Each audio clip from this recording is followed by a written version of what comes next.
Se você quer acertar mais uma questão de bobeira assim de biologia no Enem, fica até o final desse vídeo porque esse tema da questão aqui cai todos os anos. Então vamos lá ver o que ela traz para a gente. O bioma cerrado é caracterizado por apresentar ampla e natural diversidade de espécies vegetais. É claro, né? Assim como todo bioma que existe no Brasil, possui uma biodiversidade muito alta. E isso é muito importante para o nosso país. Nos últimos tempos, né, o homem vem modificando esse cenário pela inserção de plantas exóticas nesse ambiente. Pessoal, o que são plantas exóticas? Plantas exóticas, também conhecidas como invasoras, nesse contexto aqui, são plantas que você pega de um determinado lugar e coloca em outro lugar, literalmente invadindo esse ambiente. E o que vai acontecer? Quais são as consequências? Imagina que você tem aqui, nesse local A, um tipo de árvore, certo? Que nesse local B você não tem. Aí você insere esse tipo de árvore aqui, né? Com as sementes, com as mudas, seja lá o que for. Você insere essa árvore daqui no local B e diante desse cenário vão existir muitas consequências. Aqui eu vou listar pelo menos duas, para vocês ficarem cientes. A primeira consequência disso é o quê? Vou escrever a diminuição de, aí eu vou abreviar, recursos naturais para as espécies endêmicas que ali existiam, ou que existem, né, no local B. Porque pensa comigo, se eu coloco uma espécie de árvore em um lugar que não tem predador, que não tem nada que possa controlar a espécie dela, ela vai se multiplicar, ela vai se reproduzir de forma abrupta, de forma muito rápida e de forma muito fugaz. Então, essa reprodução rápida vai fazer com que ocorra a diminuição de recursos naturais, né, a disponibilidade desses recursos naturais para outras plantas. E isso vai acarretar o quê? Isso vai acarretar a modificação da estrutura biológica das cadeias alimentares, das teias alimentares no geral. Então, as consequências são muito complexas. Bom, a segunda consequência aqui que eu ia falar para vocês, além dessa diminuição da disponibilidade dos recursos naturais para outras plantas endêmicas ali, é justamente o quê? A diminuição de espécies endêmicas. Isso aqui, na verdade, é uma consequência dessa causa aqui de cima. Porque se você diminui os recursos naturais para as espécies endêmicas, obviamente essas espécies vão ser reduzidas. Concorda comigo? Porque se elas estão com menos aporte energético, olha o vocabulário aí. Se elas estão com menos aporte energético, elas não vão conseguir crescer, se desenvolver, se reproduzir e conquistar novos ambientes. E nem se manter naquele próprio ambiente. Então, se você diminui os recursos, acontece isso. Aí ele continua aqui.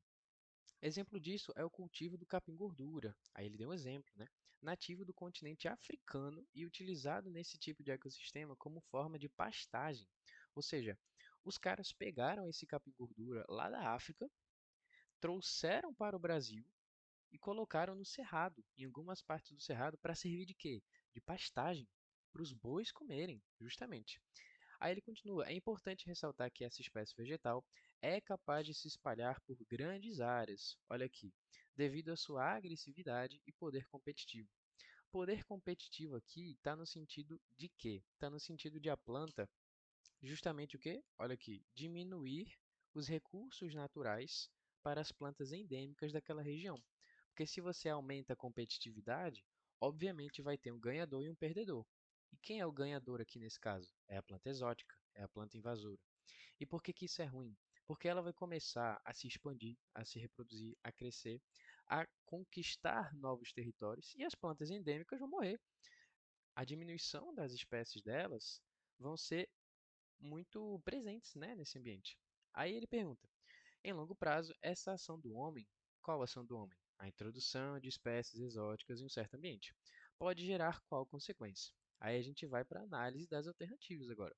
Diversificar nichos ecológicos. Pessoal, nichos ecológicos nada mais são do que o conjunto de comportamentos de um indivíduo de uma certa espécie. Por exemplo, o atobá de pé azul, ele acorda tal hora, tem certos tipos de alimento e come nessas horas aqui.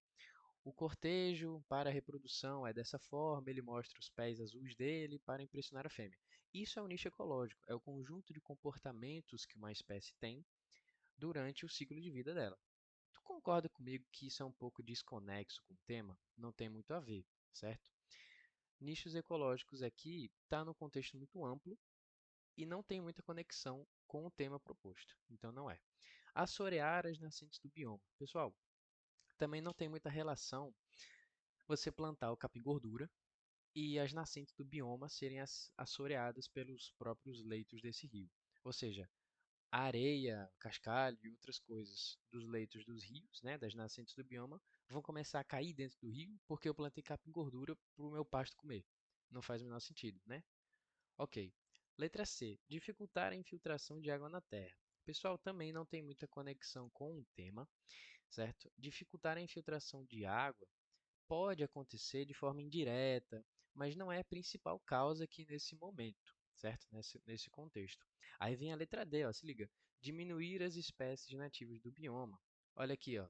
Diminuição de espécies endêmicas. Pessoal, algo que é endêmico ou nativo, que é a mesma coisa, é algo que é próprio de um certo ambiente, certo? Aí você vai ver a letra E, contribuir com a redução das queimadas. Outra alternativa que também não tem muita conexão com o tema, certo? Não vai contribuir com a redução das queimadas e eu acho que também não vai nem, como eu posso dizer, intensificar essas queimadas, né? Então, é uma alternativa que você não tem como saber na hora da prova e que obviamente não é a resposta. Então a gente ficou com qual alternativa? Com a D, diminuir as espécies nativas do bioma, justamente pelo aumento da competição e porque a planta exótica, o invasora, né, vai ganhar todos ou praticamente todos os recursos naturais. Perfeito? Essa foi aqui a nossa resolução. Espero que vocês tenham gostado e até o próximo vídeo.